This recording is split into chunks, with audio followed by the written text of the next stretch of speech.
Bonjour et bonsoir à tous mes sœurs guinéennes et africaines, ça dépendra là où vous êtes. Donc aujourd'hui, on s'est réveillé encore à une autre actualité africaine, sport, football. Donc on a vu hier le match de série nationale de Guinée et il y a eu beaucoup de contradictions par rapport à cette rencontre parce que nous avons vu hier la rentrée de numéro 10 à la place de Swazidanke alors que c'est le numéro 10 qui était appelé à rentrer. Donc, on avait vu un numéro 26 qui était arrêté, que son nom ne se figurait pas sur la liste de 18 joueurs convoqués lors du match Guinée-Tanzanie. Est-ce que vous comprenez? Donc, à notre fort étonnement, donc, la CAF a tranché sur le sort de la Guinée. Donc, pour mieux le comprendre, on va suivre cette vidéo ensemble. On va faire cette lecture ensemble ici. Vous allez écouter cette petite lecture que j'allais faire ici sur africaguinée.com.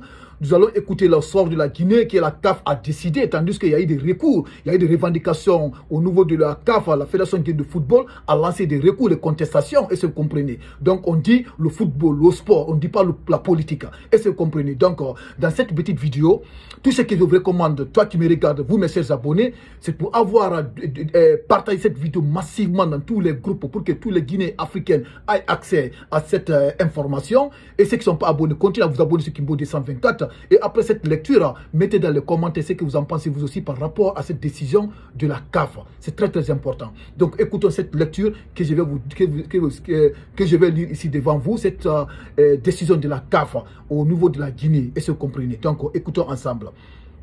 Donc la CAF 2025, la CAF a tranché la Guinée sous son sort. Donc on va écouter. Je vais faire cette petite lecture. On va écouter la décision de la CAF, mes frères et sœurs guinéennes africaines. La Confédération africaine de football a tranché. L'instance dirigeante du football africaine a publié ce mercredi 20 novembre la liste définitive des 24 nations qualifiées pour la prochaine Coupe d'Afrique des Nations CAF Total Energy, Maroc 2025. La décision a été officiellement entérinée à l'issue de la 6e et dernière journée des éliminatoires disputées mardi soir, a appris africaguinée.com. Ça, c'est la site africaguinée.com, hein? C'est pas une invention. Donc, écoutez, la Guinée est écartée. La Tanzanie, quant à elle, fait partie des nations qui disputeront la compétition qui se déroulera sur le sol marocain du 21 décembre 2025 au 18 janvier 2026.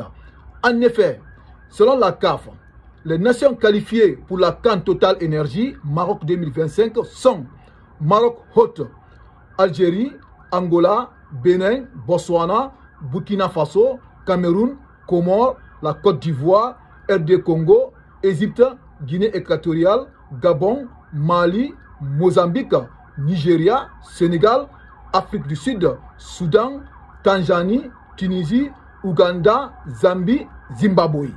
Et ça, vous comprenez. Donc, ça, c'est les pays qualifiés.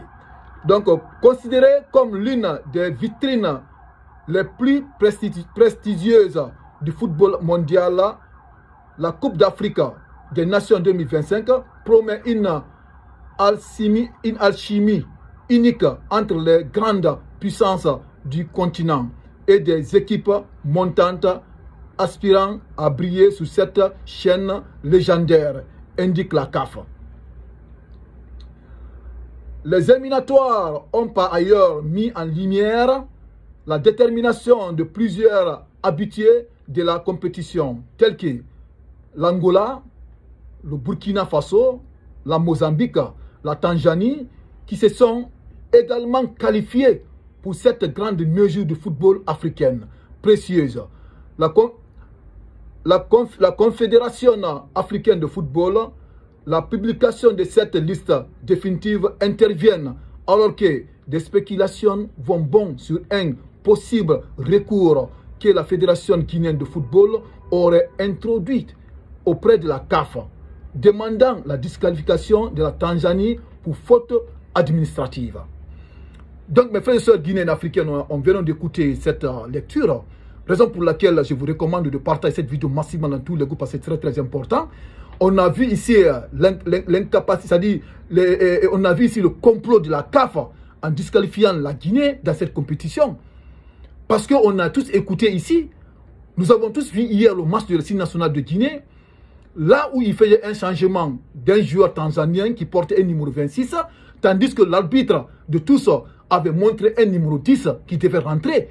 Tandis que le numéro 26, son nom ne se figurait pas sur la liste des joueurs sélectionnés de cette compétition, de cette match entre la Guinée et la Tanzanie. Donc en matière de football, normalement, c'est une disqualification. C'est une tricherie. Mais ça ne va pas nous étonner, mes frères et sœurs africaines, guinéennes. Ça ne va pas nous étonner du tout. Parce qu'avant le match, on avait appris d'abord, lors du match était à 19h. 19h, 20h. Après, ils ont décalé le match à 14h pour empêcher les joueurs guinéens à récupérer. Parce que le moment qu'ils ont fini d'abord le match en Côte d'Ivoire, le samedi, après maintenant le mardi, ils ont joué combien de jours? Ils n'ont même pas pu récupérer. Après, ils ont décalé le match à 16h, tandis que la Tanzanie, nous tous, nous savons, la température de Tanzanie, il fait excessivement chaud.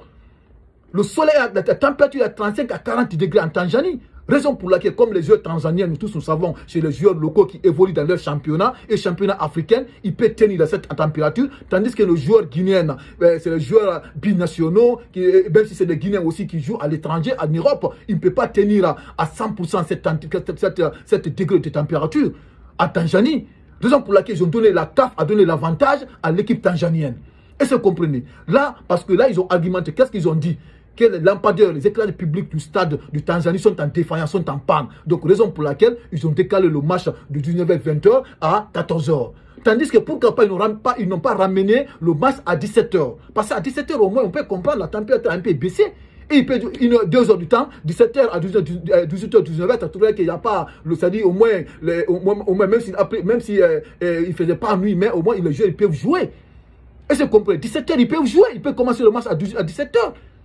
Est-ce que vous comprenez? Mais ils ont refusé cela catégoriquement. Raison pour laquelle je vous dis ici, ça ne va pas m'étonner. Mais ici, je vais vous dire simplement, mes frères et sœurs guinéennes africaines, je vois une part, la faiblesse de la Fédération guinéenne de football. Je vois leur faiblesse. Parce que le match d'abord était programmé à 20h. Ils ont décalé le match. Peut-être la Fédération guinéenne de football, ils n'ont pas revendiqué cela.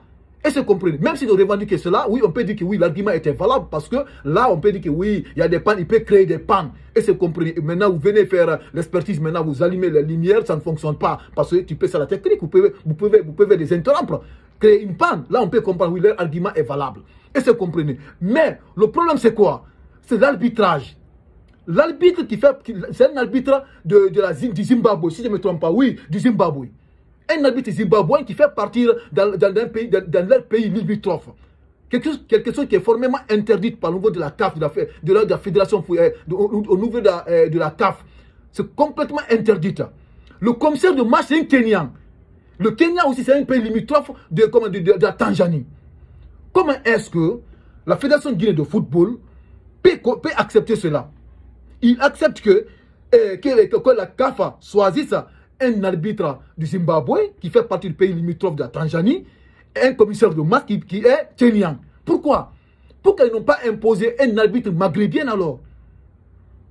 Pourquoi ils n'ont pas imposé un arbitre et un commissaire de match maghrébien alors? Parce que nous sommes des pays de l'Afrique occidentale. Oui, s'ils n'acceptent pas l'Afrique occidentale, l'Afrique noire, parce que tout c'est de l'Afrique subsaharienne, mais ils acceptent au moins un arbitre maghrébien. C'est très simple. C'est très simple. Mais c'est là l'erreur a causé. C'est là que la Fédération guinéenne de football, ils ont consommé l'erreur. C'est là où on a vu l'incapacité de la Fédération guinéenne de football, Moussa Sampil. C'est là. Moi, je les accuse tous. Hein. Disons la vérité. Est-ce que vous comprenez? Donc, hier encore, par rapport à la vidéo qui est sortie que j'ai fait hier, j'ai vu un frère blogueur qui était aux côtés de l'opposition. Lorsque j'ai attaqué une part de l'État, comme l'État guinéen, parce que là on n'est pas en politique, on est au niveau du football, du sport. Lorsque j'ai parlé ici de l'État guinéen, parce que j'avais fait une vidéo hier là où j'avais dit, les matchs pareils, la qualification s'assure en domicile. Au niveau des éliminatoires de la Coupe d'Afrique des Nations, la qualification s'assure à domicile. J'ai attaqué l'État parce que aujourd'hui on n'a pas un stade homologué. Le frère dit quoi? Il dit, tout ce que ça ne vous arrange pas, vous attaquez l'État guinéen. Tandis que tu étais du côté de l'opposition. Il n'y a pas ce que tu n'as pas attaqué l'État ici. Alors que ce qu'on dit, c'est vrai. Aujourd'hui, la Guinée n'a pas un stade homologué. Voilà le stade général Lansana Conté aujourd'hui, qui est devenu un lieu de spectacle pour les artistes guinéens. Un lieu de spectacle pour les artistes guinéens, alors que les artistes guinéens, excusez-moi fort, vous aussi devez faire des spectacles, oui. Mais normalement, quand on entend un stade de football, on dit football, c'est pour les sports, c'est pour les footballeurs. Quand on regarde la Côte d'Ivoire aujourd'hui, ils ont un stade de spectacle. Ils ont un stade. Est-ce que vous comprenez? On a un stade aujourd'hui qui est facile à renouveler. Combien d'années depuis que Mamadi est là aujourd'hui, incapables, ils sont incapables de renouveler le stade du général Lansana Conté pour effectuer nos matchs. Ils sont en train aujourd'hui de faire des propagandes, acheter des blindés, réprimer la population pour que Mamadi Doumbouya s'impose en Guinée. Alors que ce qui est essentiel, voilà, parce que quand on parle comme de football, on parle du ministère du Sport, nommé par l'État. Quand on parle des artistes, on parle du ministère de la jeunesse et de la culture, nommé par l'État. Est-ce que vous comprenez? On parle de l'État, on parle de sport, on parle de l'État. Ce qui s'agit de revendications au niveau de la CAF, c'est la Fédération guinéenne de football. Ce qui s'agit au niveau des stades, d'une part, l'État est inculpé dedans. On accuse l'État. Raison pour laquelle je vous avais dit l'autre fois, les matchs à ce niveau, les qualifications s'assurent à domicile.